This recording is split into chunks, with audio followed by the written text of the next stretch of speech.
आपकी खबर तो दुरुस्त हुई जो आप कह रहे थे कि नहीं हो जाएगा इत्तेफाक, मतलब कुछ अहम मुलाकातों के बाद हो गया होगा। देखिए, ज़रूरी है मुलाकातें भी। चलो मैं देखो, मेरा नुक्ता नज़र ये है कि बेसिकली ये duty election commission of Pakistan की है कि इलेक्शन फेयर होना चाहिए, ट्रांसपेरेंट होना चाहिए। अब कोई भाम तो नहीं रहा ना, मेरा नहीं ख्याल। और दूसरा है कि नहीं होंगे सदर मुमलकत तो हम तो मुख्तलिफ राय रखते हैं, but he is head of state. बिल्कुल सही बात, वी हैव टू रिस्पेक्ट। बिल्कुल दुरुस्त। मेरा तो ज़ाती तौर पे उनसे बड़ा ताल्लुक है, मैं ईमानदारी की बात करता हूँ। सियासी तौर पे मुझे उनसे ज़रूर इख्तलाफ है, बट मगर उनको तारीख दे देनी चाहिए। नहीं वो चलो मैं उस बहस में नहीं पढ़ता। नहीं, हम आपसे सवाल नहीं, मेरा अपना ख्याल है कि पाकिस्तान के आइन में, कवानीन में ये लकूना है। मैं उसको मिसाल देता हूँ आपको। ये जो क्लाज है ना कि सदर पाकिस्तान को इलेक्शन देनी चाहिए, ये मार्शल लॉ में आई है। पहली बात एक ये इलेक्शन कमीशन के पास। दूसरी बात ये खड़ी है, अब उसका हल क्या निकाला गया।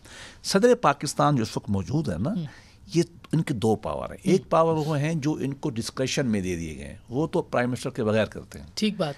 नॉर्मल जो इख्तियारात हैं वो 48 आर्टिकल के तहत उनको प्राइम मिनिस्टर की ऑर्डर मानना है। वो ऑर्डर नहीं, सॉरी एडवाइस माना। एडवाइस उन्होंने मानी ना कि ये नहीं, एडवाइस देनी है इंटरम प्राइम मिनिस्टर ने। और मैं ज़ाती तौर पे इसके कभी हक में नहीं हूँ कि इंटरम प्राइम मिनिस्टर की एडवाइस के ऊपर रोल हो।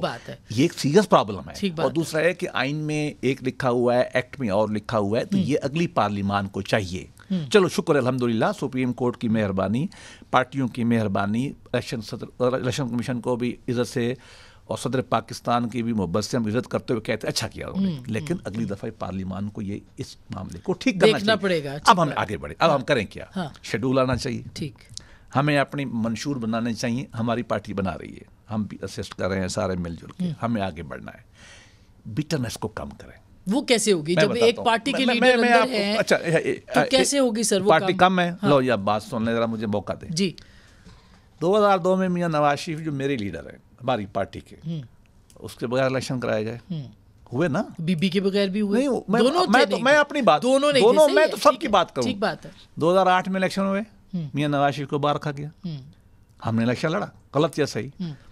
2013 में हम इलेक्शन लड़े, मियां साहब मौजूद थे। जिस अंदाज से, भोंडे अंदाज से इंजीनियरिंग करके मियां साहब को, मैं किसी भी इल्ज़ाम नहीं लगा रहा, लेकिन मैं अपनी राय दे रहा हूँ, भोंडे अंदाज से निकाला गया, गवर्नमेंट पूरी नहीं करने दी, हटा दिया गया। 18 का इलेक्शन हुआ, मियां नवाज शरीफ को लड़ने नहीं दिया गया, और आज तक at the last stand today इंशाल्लाह हमें उम्मीद है, क्योंकि बीबी मरियम की और वो खत्म हुई है, लेकिन at the last stand today disqualified है। मियां साहब के ऊपर मसाइल तो है ना। अच्छा, आगे चले तो ये क्या प्लेइंग फील्ड है?